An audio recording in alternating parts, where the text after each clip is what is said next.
Mabandla kamJuka nakandaba, Sizwe sikaMthaniya, Commander-in-Chief Julius Sello Malema, all the officials, commissars, selfless activists of the EFF, and all the progressive forces who stood up and spoke out when President Malema was once again under attack by Western imperialists who are provoked by our resolve to attain economic freedom in our lifetime.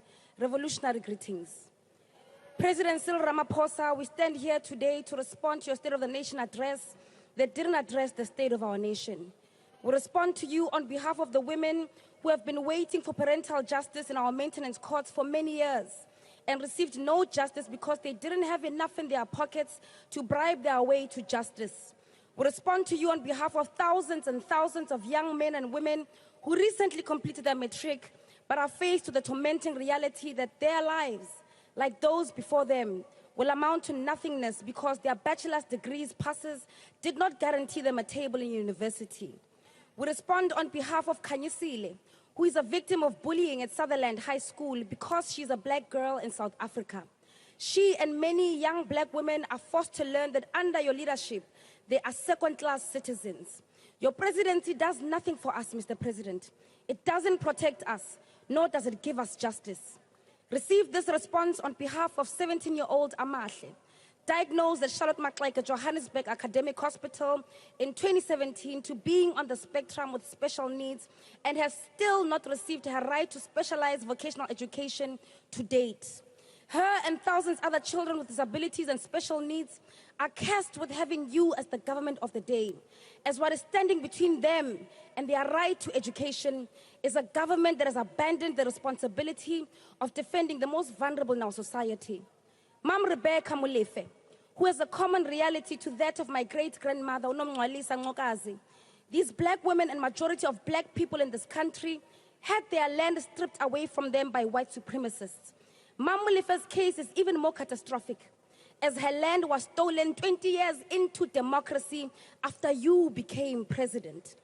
Petrol attendants, widows and orphans of Marikana, millions of unemployed youth who are bed-rotting and giving in to depression, grandmothers who are abused by their nyaupe and crystal-addicted grandsons and daughters, teachers who are threatened daily at their places of work by children who are victims of dysfunctional communities, business people who have to pay thugs protection fees or risk being killed, farm workers in Tuarifir in the Eastern Cape who are paid a carton of milk and a box of cigarettes after a week's worth of labor, the colored Danis in the Cape Flats who pray at night while we sleep, hoping to end the violence with spiritual intervention and waiting for Godot because the government has failed to protect them, and the black people in this country who are dispossessed of their land.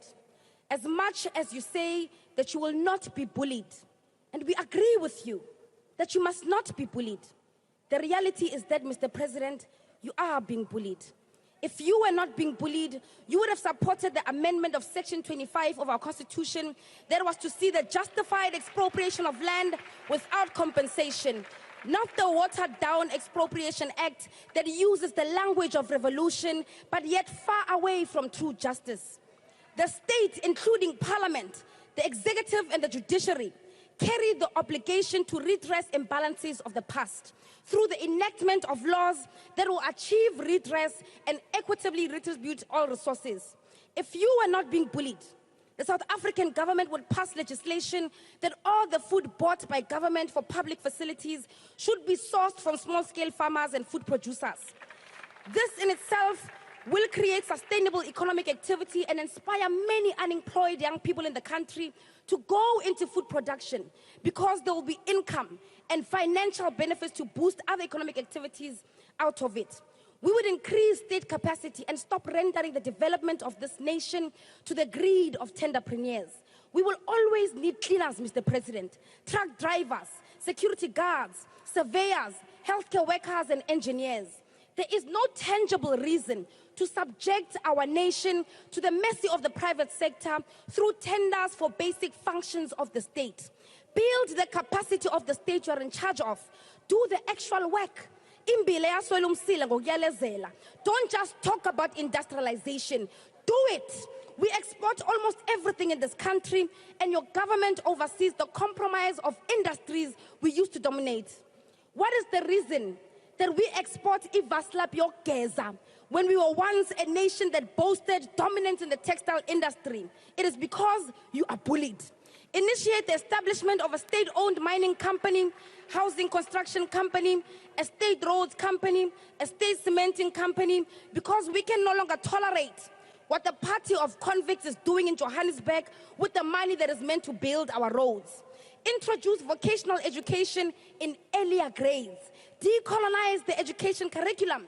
We want you to be exhausted of creating matriculants who have zero skills to show after 12 years of being in the education system. This while children as young as 9 years old are being taught robotics in China. You have been president for 7 years now. May this be the very last State of the Nation address where you hide the shame of your incompetency behind a vision board that never comes to fruition. You chose to lead with people. Could you please take your seats? Honourable Member, on what point of order are you standing? Thank you very much, Honourable Chair. I'm rising on Rule 53 of the Joint Rule of Parliament. The Honourable Member is making personal reflection on the integrity of the President.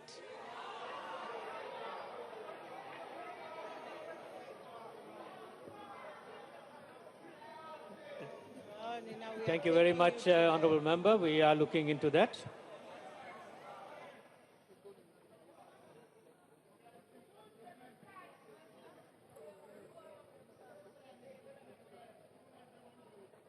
Mr. President, you chose to lead with people who want to maintain the status quo because you are bullied.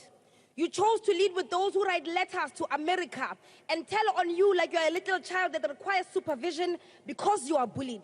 You chose the people who don't have a history of ever choosing your own people because you are bullied. And so long as that is the hill that you are willing to build your legacy on,